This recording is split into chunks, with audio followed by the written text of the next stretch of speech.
My favorite part of both video games and tabletop games is the level up. It's the game phase when the effort you've put into that player character pays off and you become stronger, more powerful, more like the PC you envisioned yourself being when you first made the character. A step closer to actualization. In 5e D&D, the first combat after a level up is always my favorite. When you get the chance to show off those new powers to everyone else at the table and introduce the new you. My name is Rod, and I like to party. Character advancement is one of the main elements that sets rules light and one-pagers apart from robust TTRPGs. Honey Heist and Lasers and Feelings don't have PC levels because it's assumed you're going to play the game only once with that character.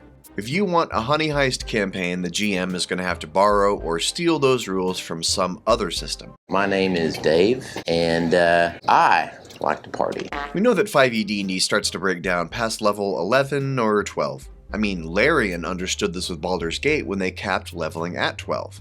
Don't get me wrong, I love high-level D&D, but it comes with a lot of caveats, doesn't it? Like understanding that sometimes Tier 3 and Tier 4 play is broken, and so you have to work around that. Truth be told, your Dungeon Master probably doesn't enjoy running high-level D&D as much as you don't enjoy playing it. Anyway, we're talking about leveling in Daggerheart. This new fantasy game from Critical Role's Darrington Press has levels 1 through 10, and I'm going to explain how it works. You know, when I first saw the playtest and the numbers stopping at 10, these go to 11. I was a little disappointed. I had a theory that after launch, they would announce Advanced Daggerheart, which would have rules for levels 11 through 15 or 16. But after reading the book and playing the game, I've changed my tune on that one. It does not need high-level play. If you look at the level 9 and 10 abilities, they're about as close to game-breaking as I'd be comfortable with. Daggerheart doesn't really need a wish spell with a full page of text describing all the contingencies to neutralize any potential power gamer loopholes. Also, why would Darrington Press spend a year or two crafting rules that many players would never use, and if they do, they'll just complain the whole time about how broken it is? Now, this game is smart to cap out at level 10. The book advises playing 3 or so sessions between level ups, which means if you go level 1 to 10, you're looking at about 30 sessions or 6 to 8 months for a weekly campaign. This level cap might, on the surface, feel a little lackluster to some because everyone wants that epic 3-year from commoner to god killer campaign. But be honest, how many of those campaigns actually go 3 years? But you might be thinking, well, I've been playing the same table for 20 years and we do nothing but epic campaigns, and that's awesome for you. I'm super jelly. Daggerheart exclusively offers milestone leveling, so if you want experience points, you're going to have to implement that system yourself. But let's get into how leveling works. This game uses multi-page playbook-style character sheets, and one nice thing is, you can use the same piece of paper for your sheet from level 1 all the way to level 10.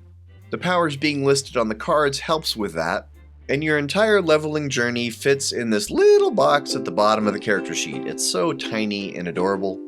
To explain what happens when you level up, first let me explain tiers. Daggerheart has tiers of play just like D&D. But unlike D&D, level 1 play is its own specific tier. Then levels 2 through 4, 5 through 7, and 8 through 10. And there are features at each level up, but there are also features at each tier. When leveling up bumps you into a new tier, that is at levels 2, 5, and 8, you increase your proficiency.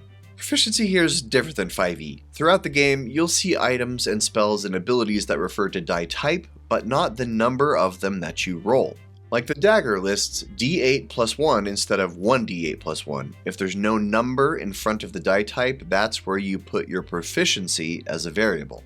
So at level 1, that dagger does 1d8 plus 1 damage. At level 2, your proficiency goes up to 2, and you're now naturally just better at daggering, so you do 2d8 plus 1 damage. At level 5, that becomes 3d8 plus 1, then 4d8 plus 1 at level 8.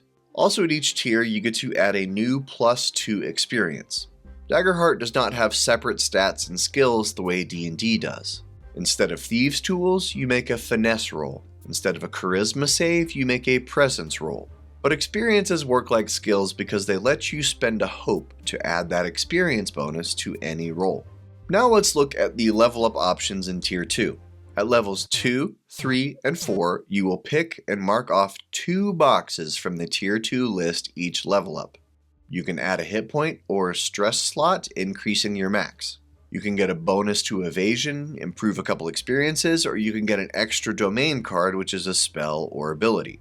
Then there's this option, quote, gain a +1 bonus to 2 unmarked character traits and mark them. Here's what it means. You can increase any trait by 1 only once per tier. If I'm a druid at level 2, when I enter tier 2, I'm going to bump my instinct from a +2 to a +3 and my agility from a +1 to a +2. Then see these little circles at the top right?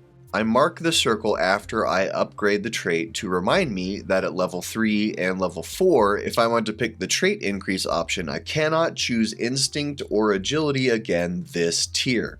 At level 5, you can erase those marks and increase any abilities you want, then mark them again. Same at level 8. Does that make sense? This rule's wording short-circuited my brain at first. There are a couple more things we do to finish leveling. First, you increase all your damage thresholds by 1 because you always add your level to your damage thresholds. So that 715 becomes 816. Here you can see a major philosophical difference between 5e D&D and Daggerheart. D&D has a 1-to-1 relationship between damage and hit points. Daggerheart uses this banded system, so you still get to roll a bunch of dice, but it keeps the numbers low. As you level, your hit points will only increase by a couple slots, but your damage thresholds steadily go up, meaning you can take more damage to mark the same number of hit points. Beefcake. Real quick, could you hit the like button and subscribe below? It only takes a second and it really helps out. Make sure to click all next to notifications. Get in on the ground floor now before I become super famous. True story, I was voted most likely to be famous in high school and I'm still working on it. Anyway, while most of the level up options are right there in the sheet, the main thing is the domain card selection.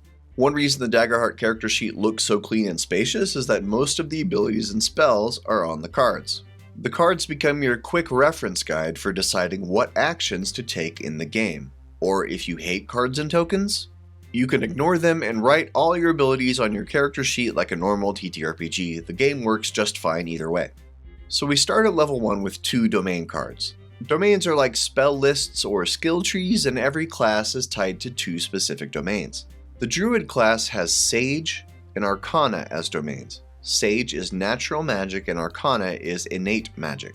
When building your PC, you can pick 2 level 1 Arcana cards, 2 level 1 Sage cards, or 1 of each. And when you level up, you automatically get a new domain card equal to your level from either domain. Feel free to pick and choose, but there are benefits at higher levels to focusing on one of your class's domains over the other.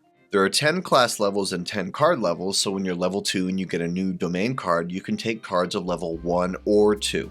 At level 2, you now have 3 domain cards that make up your class's primary abilities.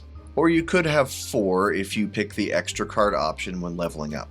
Now if this seems like you're going to be drowning in cards at higher levels, they thought of that. You have a loadout and a vault, which is basically like 5e's prepared spells and known spells. Once you exceed 5 domain cards, you have to keep any extra in your vault. And you can switch them from vault to loadout and back during downtime, or you can swap them instantly at any time by paying a card's recall cost in stress.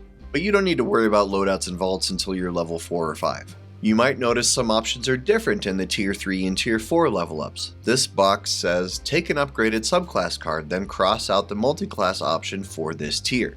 In Daggerheart, subclasses work a little differently than D&D. You pick your subclass at level 1, and that gives you one ability card called your Foundation feature. At level 5, your subclass gives you an optional Specialization feature as an upgrade, then an optional Mastery upgrade feature at level 8. But if you upgrade your subclass, you can't also multiclass while in this tier.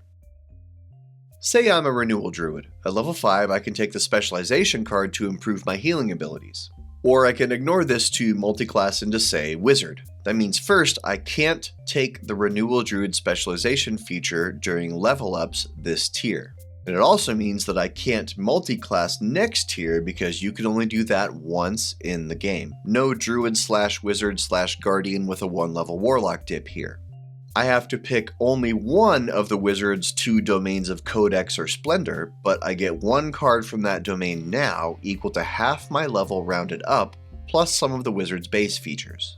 And when I level up to 6, I can take cards from my Druid domains of Sage up to level 6, Arcana up to level 6, or my one chosen Wizard domain up to level 3. Did that all make sense? It's not as robust or complex as 5e, but I think it's less likely to muddle the game or spawn oodles of broken builds. You can also increase your proficiency once each tier, but you'll notice the black box around that and multiclassing.